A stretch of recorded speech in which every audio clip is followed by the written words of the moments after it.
everybody, today we're going to cook tie-me-up chicken thighs from my cookbook, The Low Nickel Diet. This recipe is delicious and also only 15 micrograms of nickel per serving. All you need are some chicken thighs and the things that you see on the screen right now. I will be showing the list of ingredients. But this is a really easy recipe and it's a good way to start learning some chopping skills.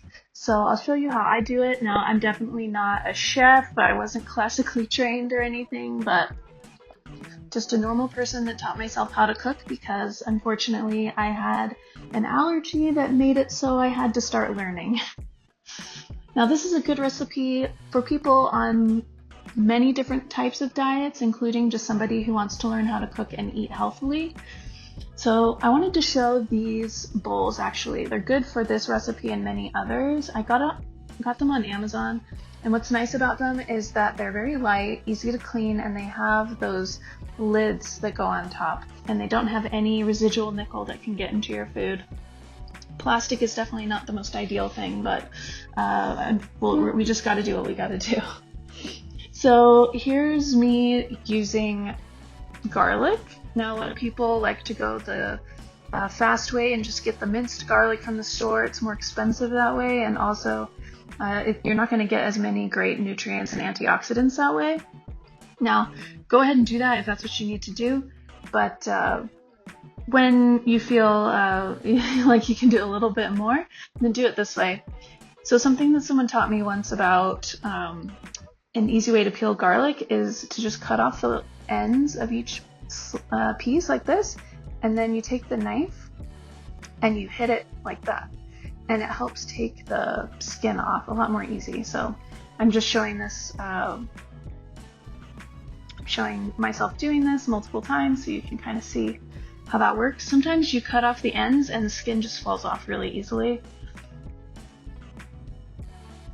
But it was definitely a beautiful day when I discovered that because it made it a lot easier. Yeah, see, that one just peeled right off. And I would recommend, you don't need all of this garlic for this recipe, but since this recipe you want to put the chicken in marinade overnight if possible, I decided that I was going to do the whole head of garlic and then use part of it for my dinner that night. So I prepared the whole head, and I would recommend doing the same. So I just slice it up. Now, I am not at home while I'm cooking this. I'm at someone else's house, so I'm using what they have, and so that's why I don't have a garlic press, which is a lot more convenient, but this is the real way to do it, so you can watch me do that. I'm just slicing up the garlic. I'm definitely not trying to be perfect. I'm not one of those people that needs everything to be perfect, and I think cooking is a lot more fun when you're a little bit more relaxed about it. My partner, for example, he likes every slice to be exactly the same and very perfect, and it takes him a lot longer to cook. But if that's how he likes it, then that's how he likes it. I'm not going to do it that way because I'm a lazy cook. And the way that I do this recipe is definitely the lazier way, and I'll point that out a little bit later. Things can be a lot more delicious when you take your time and do things the more gourmet way, but I'm not really that picky. I would just prefer to have yummy low nickel meals because then I don't get, eczema and IBS. So here's just my fast chopping way, for example. I just chop, chop, chop. I don't, try to make it perfect. Good enough. And I got this little ramekin that I'm putting the garlic into, and the reason you don't need this perfect is because most of this is just going to be used for the marinade. So you just want to slice it up enough that all the yummy flavors get into the marinade and into your chicken.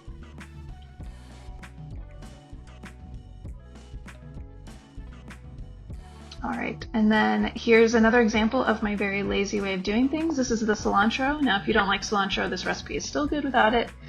I just bunch it up. See this? Just bunch it up and chop, chop, chop. And yep, you get some stems in there and it's still really good. So let's save ourselves a little bit of frustration and just go with it. All right. And then I just put it on top of this lid for now.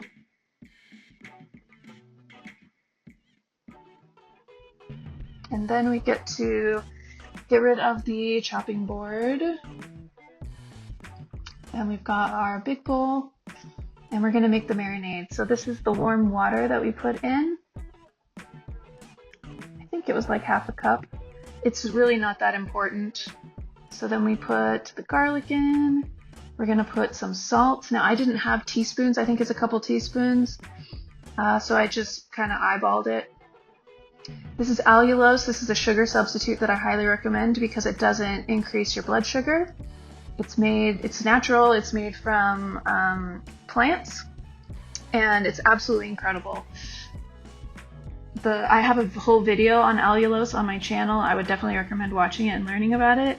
It's way better than any sugar substitute, and it's absolutely amazing. It can actually lower your blood sugar and remove glucose from your blood, so it's very good for people. All right, now we're doing the most annoying part of this whole recipe, which is measuring out the fish sauce. And I know to a lot of Americans, fish sauce sounds gross, but it's delicious. Get over it. Use it. Now, I'm sure other containers of fish sauce are not this annoying, but the reason it's annoying is because I have not figured out how to take the top off of this, so I just have to like keep dumping it in bit by bit to get the right amount. All right, so now we mix it up. We're gonna mix it up, and then we're gonna put the cilantro in after we mix it a little bit more. Just make sure everything is dissolved. Put that cilantro in, and then mix it up some more. And basically we're just gonna mix this up and get that other little bowl on the side because we're going to put about half of the marinade into its own bowl so that we can use it later when we cook, because we're gonna put half of it with the chicken and half of it for later.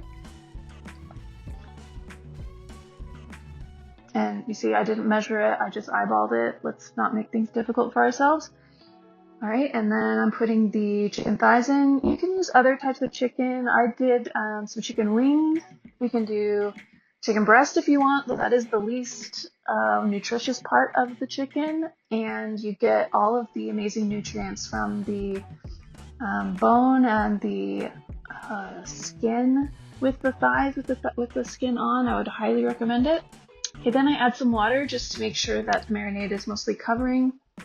I kind of mix it up a little bit so everything's thoroughly mixed, and we're gonna put this in the fridge for as long as you want. I've done anywhere between a couple hours to 48 hours, and you definitely want to cover it so your fridge is working efficiently. So that's what I did. I did 24 hours, and now I've taken it out. I've got this cooking dish. I'm putting a little bit of olive oil in the bottom, though it's really not necessary, but to me more fat is better. And we're just going to put the chicken in there, nestle it, get them all comfy with one another. I love chicken thighs so much. I think they're the best part of the chicken, and one of my favorite cuts of meat, actually. They're just packed with all the best nutrients from chickens, so much great proteins that you get from the skin.